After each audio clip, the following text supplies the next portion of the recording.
Olá, nós estamos no Creio e Confesso, que são estudos que espelham o Credo dos Apóstolos. Nós já vimos no estudo anterior que Cristo foi crucificado, morto, sepultado e ressurgiu dos mortos. Hoje nós vamos tratar da questão de que Cristo desceu ao Hades. O que é isso? Qual a importância e significado?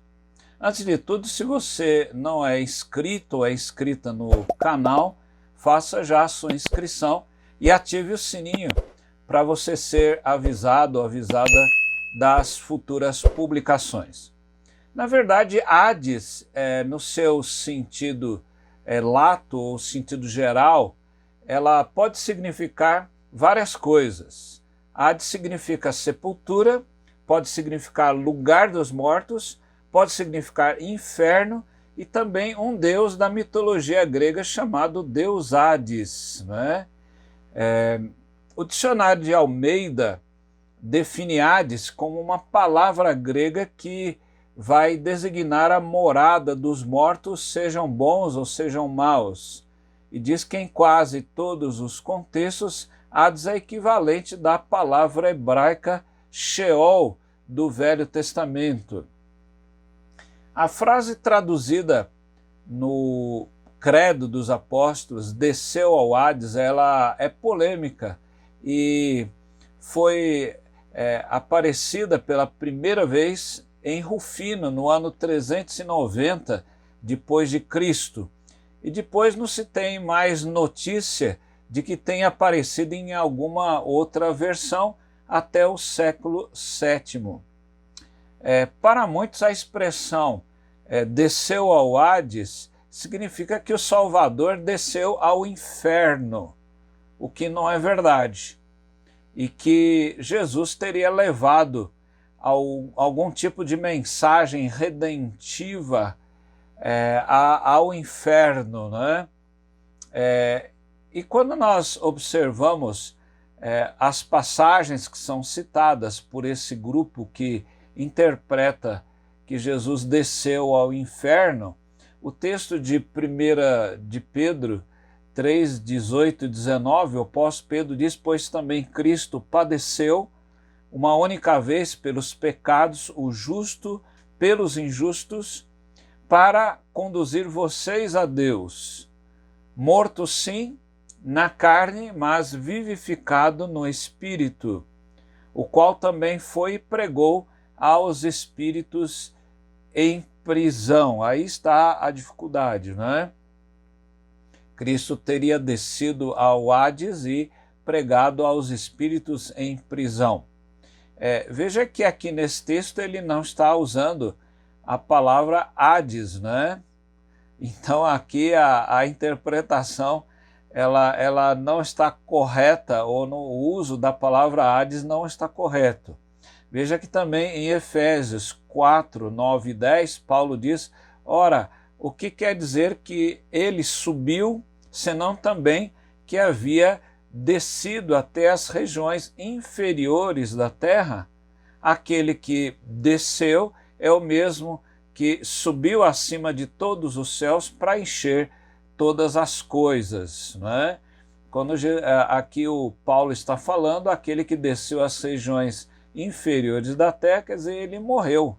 Ele morreu, e como o nosso breve catecismo fala, que quando nós morremos, o corpo vai à terra e o espírito volta a Deus, e o espírito fica aguardando a ressurreição final.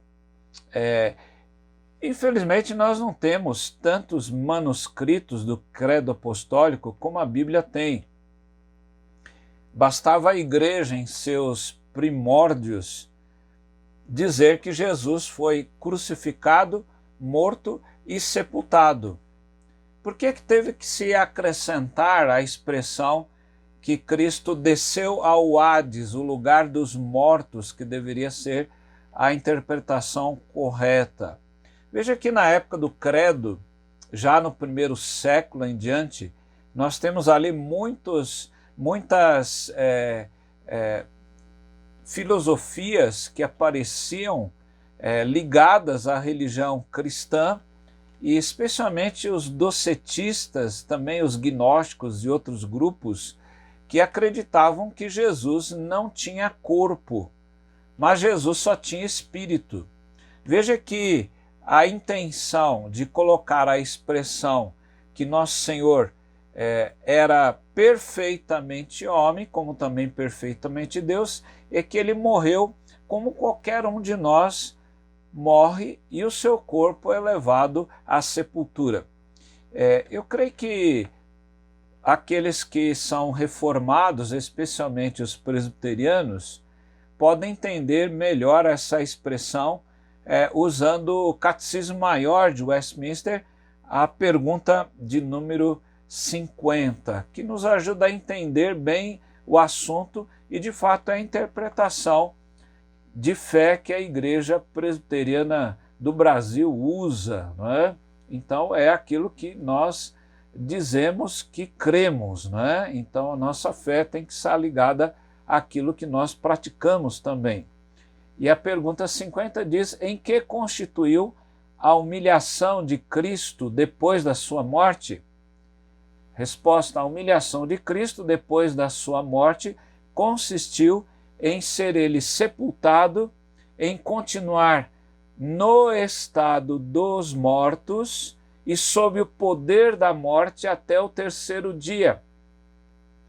O que, aliás, foi expresso nestas palavras: ele desceu ao inferno, ou Hades, né, como é interpretado aqui.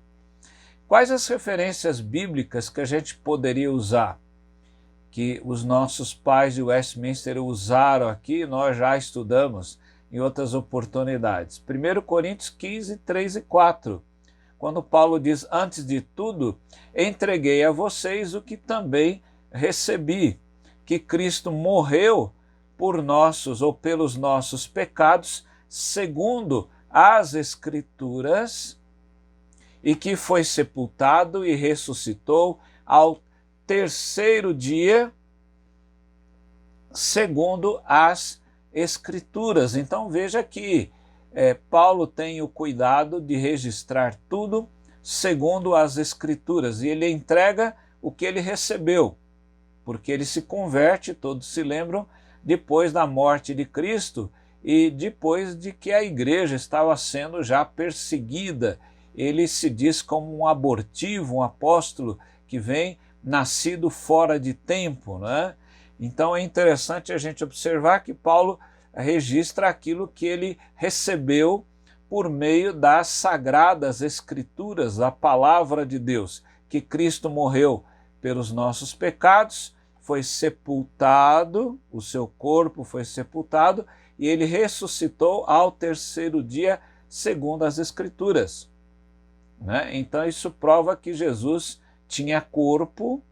Jesus então mostra que ele era perfeitamente homem, como era perfeitamente Deus. Em Mateus 12, 40, Jesus já tinha falado sobre este assunto. Olha o que Nosso Senhor diz: porque assim como Jonas esteve 3 dias e 3 noites no ventre do grande peixe, que não é a baleia, não é? A Bíblia fala que é o Dag Gadosh, né? O grande peixe, né? É como Jonas foi engolido por um grande peixe, não é? E assim o texto diz: assim o Filho do Homem estará 3 dias e 3 noites no coração da terra.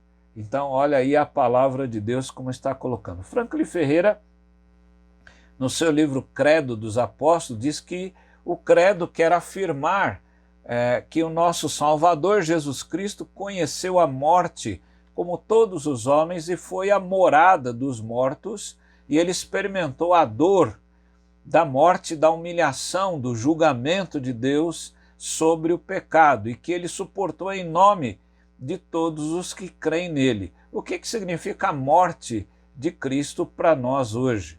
Hermes Steinmeier, no seu livro Eu Creio, ele diz que o estudo a respeito dos sofrimentos e morte do Messias não deve apenas motivar a nossa compaixão, deve nos levar a ficar sensibilizados, em outras palavras. Ao contrário, diz ele, deve conduzir-nos a ver de forma mais real e concreta o amor de Deus, o qual carece de uma resposta do seu povo em obediência, fé e amor.